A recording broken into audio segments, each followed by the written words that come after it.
Chapter 2, Part 2 of Apologia Pro Vita Sua by John Henry Cardinal Newman. I have spoken of my firm confidence in my position, and now let me state more definitely what the position was which I took up, and the proposition about which I was so confident. These were three. 1. First was the principle of dogma. My battle was with Liberalism. By Liberalism I mean the anti-dogmatic principle and its developments. This was the first point on which I was certain. Here I make a remark. Persistence in a given belief is no sufficient test of its truth, but departure from it is at least a slur upon the man who has felt so certain about it. In proportion, then, as I had in 1832 a strong persuasion of the truth of opinions which I have since given up, so far a sort of guilt attaches to me, not only for that vain confidence, but for all the various proceedings which were the consequence of it. But under the first head, I have the satisfaction of feeling that I have nothing to retract and nothing to repent of. The main principle of the movement is as dear to me now as it ever was. I have changed in many things, in this I have not. From the age of 15, dogma has been the fundamental principle of my religion. I know no other religion. I cannot enter into the idea of any other sort of religion. Religion, as a mere sentiment, is to me a dream and a mockery. As well can there be filial love without the fact of a father, as devotion without the fact of a Supreme Being. What I held in 1816 I held in 1833, and I hold in 1864. Please God, I shall hold it to the end. Even when I was under Dr. Whately's influence, I had no temptation to be less zealous for the great dogmas of the faith, and at various times I used to resist such trains of thought on his part as seemed to me, rightly or wrongly, to obscure them. Such was the fundamental principles of the movement of 1833. 2. Secondly, I was confident in the truth of a certain definite religious teaching based upon this foundation of dogma, namely, that there was a visible Church, with sacraments and rites, which are the channels of invisible grace. I thought that this was the doctrine of Scripture, of the early Church, and of the Anglican Church. Here again I have not changed in opinion. I am as certain now on this point as I was in 1833, and have never ceased to be certain. In 1834 and the following years, I put this ecclesiastical doctrine on a broader basis. After reading Laud, Bramhall, and Stillingfleet, and other Anglican divines on the one hand, and after prosecuting the study of the Fathers on the other, but the doctrine of 1833 was strengthened in me, not changed. When I began the Tracts for the Times, I rested the main doctrine, of which I am speaking, upon the Scripture, on the Anglican Prayer Book, and on St. Ignatius' Epistles. 1. As to the existence of a visible Church, I especially argued out the point from Scripture, in Tract 11, namely, from the Acts of the Apostle and the Epistles. 2. As to the sacraments and sacramental rites, I stood on the Prayer Book. I appealed to the ordination service, in which the Bishop says, "Receive the Holy Ghost," to the visitation service, which teaches confession and absolution, to the baptismal service, in which the priest speaks of the child after baptism as regenerate, to the catechism, in which the sacramental communion is receiving verily and indeed the body and blood of Christ, to the commination service, in which we are told to do works of penance, to the collects, epistles, and gospels, to the calendar and rubric portions of the Prayer Book, wherein we find the festivals of the Apostles, notice of certain other saints, and days of fasting and abstinence. 3. And further, as to the episcopal system, I founded upon the Epistle of St. Ignatius, which inculcated it in various ways. One passage especially impressed itself upon me. Speaking of cases of disobedience to ecclesiastical authority, he says, "A man does not deceive that bishop whom he sees, but he practices rather with the bishop invisible, and so the question is not with flesh, but with God, who knows the secret heart." I wish to act on the principle to the letter, and I may say with confidence that I never consciously transgressed it. I love to act as feeling myself in my bishop's sight, as if I were in the sight of God. It was one of my special supports and safeguards against myself. I could not go very wrong while I had reason to believe that I was in no respect displeasing him. It was not a mere formal obedience to rule that I put before me, but I desired to please him personally, as I considered him set out over me by the divine hand. I was strict in observing my clerical engagements, not only because they were engagements, but because I considered myself simply as a servant and instrument of my bishop. I did not care much for the bench of bishops, except as they might be the voice of my Church, nor should I have cared much for a provincial council, nor for the diocesan synod presided over by my bishop. All these matters seemed to me to be jure ecclesiastico, but what to me was jure divino was the voice of my bishop in his own person. My own bishop was my pope. I knew no other, the successor of the apostles, the vicar of Christ. This was but a practical exhibition of the Anglican theory of church government, as I had already drawn it out myself after various Anglican divines. This continued all through my course. When at length in 1845 I wrote to Bishop Wiseman, in whose vicariate I found myself, to announce my conversion, I could find nothing better to say to him than that I would obey the Pope as I had obeyed my own bishop in the Anglican Church. My duty to him was my point of honour. His disapprobation was the one thing which I could not bear. I believe it to have been a generous and honest feeling, and in consequence I was rewarded by having all my time for ecclesiastical superior a man whom, had I had a choice, I should have preferred, out and out, to any other bishop on the bench, and for whose memory I have a special affection. Dr. Bagot, a man of noble mind, and as kind-hearted and as considerate as he was noble, he ever sympathized with me in my trials which followed. It was my own fault that I was not brought into more familiar personal relations with him than it was my happiness to be. May his name be ever blessed. And now, in concluding my remarks on the second point on which my confidence rested, I repeat that here again I have no retraction to announce as to its main outline.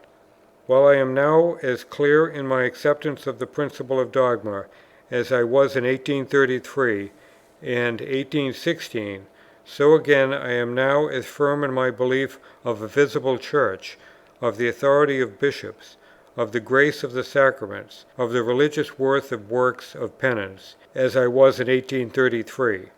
I have added articles to my creed, but the old ones, which I then held with a divine faith, remain. 3. But now, as to the third point on which I stood in 1833, and which I have utterly renounced and trampled upon since, my then view of the Church of Rome, I will speak about it as exactly as I can. When I was young, as I have said already, and after I was grown up, I thought the Pope to be Antichrist. At Christmas 1824-25, I preached a sermon to that effect. But in 1827 I accepted eagerly the stanza of the Christian Year, which many people thought too charitable. "Speak gently of thy sister's fall." From the time that I knew Froude, I got less and less bitter on the subject. I spoke successively, but I cannot tell on what order or at what dates, of the Roman Church as being bound up with the cause of Antichrist, as being one of the many Antichrists foretold by St. John, as being influenced by the spirit of Antichrist, and as having something very anti-Christian or unchristian about her.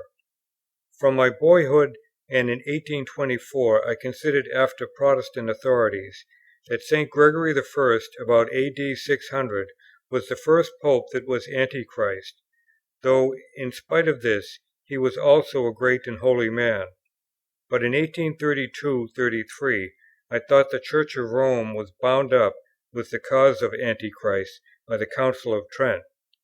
When it was that in my deliberate judgment I gave up the notion altogether in any shape, that some special reproach was attached to her name, I cannot tell, but I had a shrinking from renouncing it, even when my reason so ordered me, from a sort of conscience or prejudice, I think up to 1843. Moreover, at least during the tract movement, I thought the essence of her offence to consist in the honours which she paid to the Blessed Virgin and the Saints; and the more I grew in devotion, both to the Saints and to Our Lady, the most impatient was I at the Roman practices, as if glorified creations of God must be gravely shocked, if pain could be theirs, at the undue veneration of which they were the objects. On the other hand, Hurrell Froude, in his familiar conversations, was always tending to rub the idea out of my mind. In a passage of one of his letters from abroad, alluding, I suppose, to what I used to say in opposition to him, he observed, "I think people are injudicious who talk against the Roman Catholics for worshipping saints and honouring the Virgin, and images, etc. These things may perhaps be idolatrous. I cannot make up my mind about it, but to my mind it is the Carnival which is the real practical idolatry. As it is written, the people sat down to eat and drink, and rose up to play." The Carnival, I observed in passing, is in fact one of those very excesses, to which, for at least 3 centuries, religious Catholics have ever opposed themselves, as we see in the life of St. Philip, to say nothing of the present day. But this we did not then know. Moreover, from Froude I learned to admire the great medieval Pontiffs, and, of course, when I had come to consider the Council of Trent to be the turning point of the history of Christian Rome, I found myself as free as I was rejoiced to speak in their praise. Then when I was abroad, the sight of so many great places, venerable shrines, the noble churches, much impressed my imagination, and my heart was touched also. Making an expedition on foot across some wild country in Sicily, at 6 in the morning, I came upon a small church. I heard voices, and I looked in. It was crowded, and the congregation was singing. Of course it was the Mass, though I did not know it at this time, and in my weary days at Palermo I was not ungrateful for the comfort which I had received in frequenting the church, nor did I ever forget it. Then again her zealous maintenance of the doctrine and the rule of celibacy, which I recognized as apostolic, and her faithful agreement with antiquity in so many other points which were dear to me, was an argument as well as a plea in favour of the great Church of Rome. Thus I learned to have tender feelings towards her, but still my reason was not affected at all. My judgment was against her, when viewed as an institution, as truly as it ever had been. This conflict between reason and affection I expressed in one of the early tracts, published in July 1834. Considering the high gifts and the strong claims of the Church of Rome, and its dependencies on our admiration, reverence, love, and gratitude, how could we withstand it, as we do? How could we refrain from being melted into tenderness, and rushing into communion with it, but for the words of truth itself, which bid us prefer it to the whole world? "He that loveth father and mother more than me, is not worthy of me." How could we learn to be severe, and execute judgment, but for the warnings of Moses against even a divinely gifted teacher, who should preach new gods, and the anathema of St. Paul even against angels and apostles who should bring in a new doctrine? Records, No. 24. My feeling was something like that of a man who is obliged in a court of justice to bear witness against a friend, or like my own now, when I have said, and shall say, so many things on which I had rather be silent.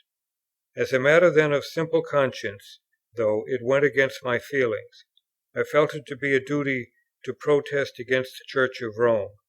But besides this, it was a duty, because the prescription of such a protest was a living principle of my own Church, as expressed not simply in a catena, but by a consensus of her divines, and by the voice of her people. Moreover, such a protest was necessary as an integral portion of her controversial basis, for I adopted the arguments of Bernard Gilpin, that Protestants were not able to give any firm and solid reasons of the separation besides this, to wit, that the Pope is Antichrist. But while I thus thought such a protest to be based upon truth, and to be a religious duty, and a rule of Anglicanism, and a necessity of the case, I did not at all like the work. Hurrell Froude attacked me for doing it, and, besides, I felt that my language had a vulgar and rhetorical look about it. I believed and really measured my words when I used them, but I knew that I had a temptation, on the other hand, to say against Rome as much as ever I could, in order to protect myself against the charge of Popery. And now I come to the very point for which I have introduced the subject of my feelings about Rome. I felt such confidence in the substantial justice of the charges which I advanced against her, that I considered them to be a safeguard and an assurance that no harm could ever arise from the freest exposition of what I used to call Anglican principles. All the world was astounded at what Froude and I were saying. Men said that it was sheer Popery. I answered, "True, we seem to be making straight for it, but go on a while, and you will come to a deep chasm across the path, which makes real approximation impossible." And I urged in addition that many Anglican divines had been accused of Popery, yet had died in their Anglicanism. Now the ecclesiastical principles which I professed, they had professed also, and the judgment against Rome which they had formed, I had formed also. Whatever deficiencies then had to be supplied in the existing Anglican system, and however boldly I might point them out, anyhow that system would not in the process be brought nearer to the special creed of Rome, and might be mended in spite of her. In that very agreement of the two forms of faith, close as it might seem, would really be found, on examination, the elements and principles of an essential discordance. It was with absolute persuasion on my mind that I fancied that there could be no rashness in giving to the world in fullest measure the teaching and writings of the Fathers. I thought that the Church of England was substantially founded upon them. I did not know all that the Fathers had said, but I felt that, even when their tenets happened to differ from the Anglican, no harm could come of reporting them. I set out what I was clear they had said. I spoke vaguely and imperfectly of what I thought they said, or what some of them had said. Anyhow, no harm could come of bending the crooked stick the other way in the process of straightening it. It was impossible to break it. If there was anything in the Fathers of a startling character, this would be only for a time. It would admit of explanation, or it might suggest something profitable to Anglicans. It could not lead to Rome. I expressed this view of the matter in the passage of the preface to the first volume, which I edited, of the Library of the Fathers. Speaking of the strangeness at first sight, in the judgment of the present day, of some of their principles and opinions, I bid the reader go forward hopefully, and not indulge his criticism till he knows more about them than he will learn at the outset. Since the evil, I say, is in the nature of the case itself, we can do no more than have patience and recommend patience to others, and with the racer in the tragedy, look forward steadily and hopefully to the event. Ta foye, ta feli, pes ta ine, pes oriene. When, as we trust, all that is inharmonious and anomalous in the details, will at length be practically smoothed. Such was the position, such the deference, such the tactics, by which I thought that it was both incumbent on us and possible for us to meet that onset of liberal principles, of which we were all in immediate anticipation, whether in the Church or in the University. And during the first year of the Tracts, the attack upon the University began. In November 1834 was sent to me by Dr. Hampton the second edition of his pamphlet entitled Observations on Religious Dissent, with particular reference to the use of religious tests in the University. In this pamphlet it was maintained that religion is distinct from theological opinion, pages 1, 28, 30, etc., that it is but a common prejudice to identify theological propositions, methodically deduced and stated, with the simple religion of Christ, page 1, that under theological opinions were to be placed the Trinitarian doctrine, page 27, and the Unitarian, page 19, that a dogma was a theological opinion formally insisted on, pages 20 and 21, that speculation always left an opening for improvement, page 22, that the Church of England was not dogmatic in its spirit, though the wording of its formularies might often carry the sound of dogmatism, page 23. I acknowledge the receipt of this work in the following letter. The kindness which has led to your presenting me with your late pamphlet encourages me to hope that you will forgive me, if I take the opportunity it affords of expressing to you my very sincere and deep regret that it has been published. Such an opportunity I could not let slip without being unfaithful to my own serious thoughts on the subject. While I respect the tone of piety which the pamphlet displays, I dare not trust myself to put on paper my feelings about the principles contained in it, tending as they do, in my opinion, altogether to make shipwreck of Christian faith.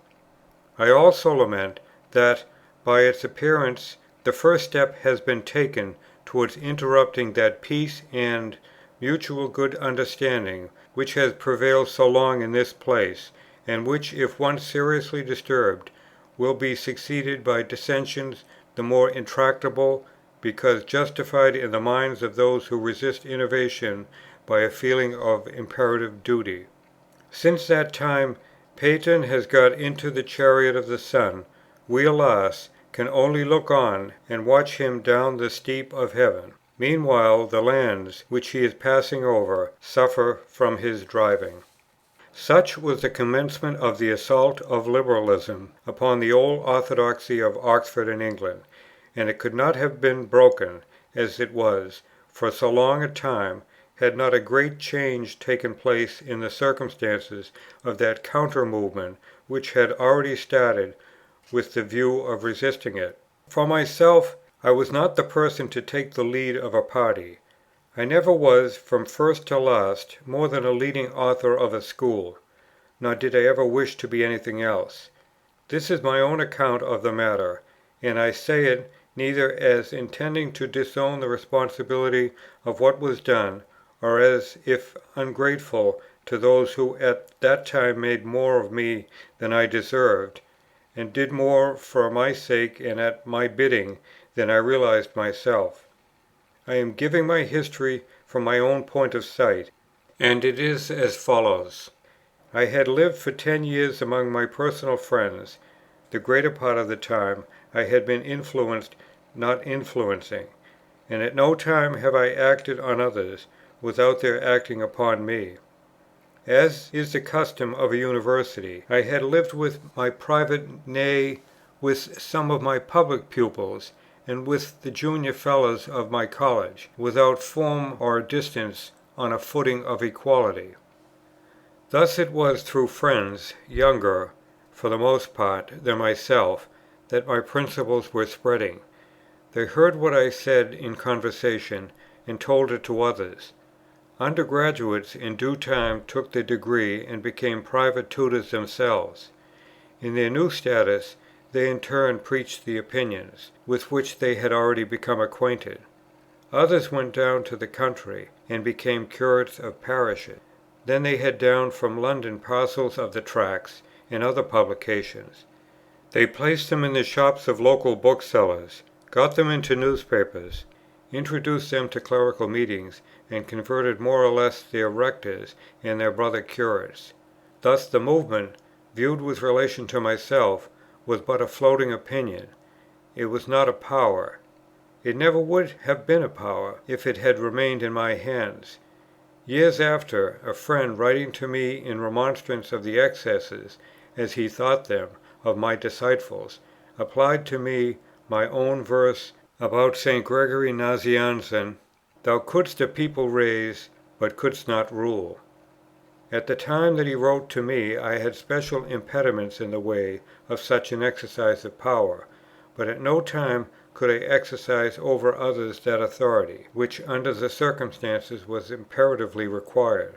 My great principle ever was, live and let live. I never had a staidness or dignity necessary for a leader.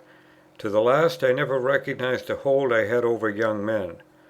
Of late years I have read and heard that they even imitated me in various ways. I was quite unconscious of it, and I think my immediate friends knew too well how disgusted I should be at such proceedings to have the heart to tell me. I felt great impatience at our being called a party, and would not allow that we were such. I had a lounging, free and easy way of carrying things on. I exercised no sufficient censorship upon the Tracts. I did not confine them to the writings of such persons as agreed in all things with myself, and as to my own Tracts. I printed on them a notice to the effect that any one who pleased might make what use he would of them, and reprint them with alterations if he chose, under the conviction that if their main scope could not be damaged by such a process. It was the same with me afterwards, as regards other publications. For 2 years I furnished a certain number of sheets for the British Critic, from myself and my friends, while a gentleman was editor, a man of splendid talent, who, however, was scarcely an acquaintance of mine, and had no sympathy with the Tracts. When I was editor myself, from 1838 to 1841, in my very first number, I suffered to appear a critique unfavourable to my work on Justification, which had been published a few months before, from a feeling of propriety, because I had put the book into the hands of the writer who so handled it. Afterwards I suffered an article against the Jesuits to appear in it, of which I did not like the tone. When I had to provide a curate for my new church at Littlemore, I engaged a friend, by no fault of his, who, before he had entered into his charge, preached a sermon either in depreciation of baptismal regeneration, or of Dr. Pusey's view of it. I showed a similar easiness as to the editors who helped me in the separate volumes of Fleury's Church History. They were able, learned, and excellent men, but their after history has shown how little my choice of them was influenced by any notion I could have had of any intimate agreement of opinion between them and myself. I shall have to make the same remarks in its place concerning the lives of the English Saints, which subsequently appeared. All this may seem inconsistent with what I have said of my fierceness. I am not bound to account for it, but there have been men before me, fierce in act, yet tolerant and moderate in their reasoning, at least so I read history. However, such was the case, and such its effects upon the Tracts. These at first starting were short, hasty, and some of them ineffective, and at the end of the year, when collected into a volume, they had a slovenly appearance. It was under these circumstances that Dr. Pusey joined us. I had known him well since 1827-28, and had felt for him an enthusiastic admiration. I used to call him a Mahagazda. His great learning, his immense diligence, his scholar-like mind, his simple devotion to the cause of religion, overcame me, and great of course was my joy when in the last days of 1833 he showed a disposition to make common cause with us. His Tract on Fasting appeared as one of the series, with the date of December 21. He was not, however, I think, fully associated in the movement till 1835 and 1836, when he published his Tract on Baptism, and started the Library of the Fathers. He at once gave to us a position and a name. Without him we should have had little chance, especially at the early date of 1834, of making any serious resistance to the Liberal aggression. But Dr. Pusey was a professor and canon of Christ Church. He had a vast influence in consequence of his deep religious seriousness, the munificence of his charities, his professorship, his family connections, and his easy relations with the University authorities. He was to the movement all that Mr. Rose might have been, with that indispensable addition which was wanting to Mr. Rose, the intimate friendship and familiar daily society of the person who had commenced it. And he had that special claim on their attachment, which lies in the living presence of a faithful and loyal affectionateness. There was henceforth a man who could be the head and centre of the zealous people in every part of the country, who were adopting the new opinions; and not only so, but there was one who furnished the movement with a front to the world, and gained for it a recognition from other parties in the University. In 1829, Mr. Froude, or Mr. Robert Wilberforce, or Mr. Newman, were but individuals; and when they ranged themselves in the contest of that year on the side of Sir Robert Inglis, men on either side only asked with surprise how they got there, and attached no significance to the fact. But Dr. Pusey was, to use the common expression, a host in himself. He was able to give a name, a form, and a personality to what was without him a sort of mob. And when various parties had to meet together in order to resist the liberal acts of the government, we of the movement took our place by right among them.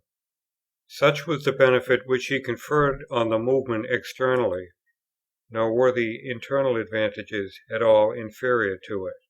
He was a man of large designs. He had a hopeful, sanguine mind. He had no fear of others. He was haunted by no intellectual perplexity. People are apt to say that he was once nearer to the Catholic Church than he is now. I pray God that he may be one day far nearer to the Catholic Church than he was then; for I believe that, in his reason and judgment, all the time that I knew him, he never was near to it at all. When I became a Catholic, I was often asked, what of Dr. Pusey? When I said that I did not see symptoms of his doing as I had done, I was sometimes thought uncharitable. If confidence in his position is, as it is, a first essential in the leader of a party, this Dr. Pusey possessed preeminently. The most remarkable instance of this was his statement, in one of his subsequent defences of the movement, when moreover it had advanced a considerable way in the direction of Rome, that among its more hopeful peculiarities was its stationariness. He made it in good faith. It was his subjective view of it. Dr. Pusey's influence was felt at once. He saw that there ought to be more sobriety, more gravity, more careful pains, more sense of responsibility in the Tracts and in the whole movement. It was through him that the character of the Tracts was changed. When he gave to us his Tract on Fasting, he put his initials to it. In 1835 he published his elaborate treatise on Baptism, which was followed by other tracts from different authors, if not of equal learning, yet of equal power and appositeness. The Catenas of Anglican Divines, projected by me, which occur in the series, were executed with a like aim at greater accuracy and method. In 1836 he advertised his great project for a translation of the Fathers. But I must return to myself. I am not writing the history either of Dr. Pusey or of the movement, but it is a pleasure to me to have been able to introduce here reminiscences of the place which he held in it, which have so direct a bearing on myself, that they are no digression from my narrative.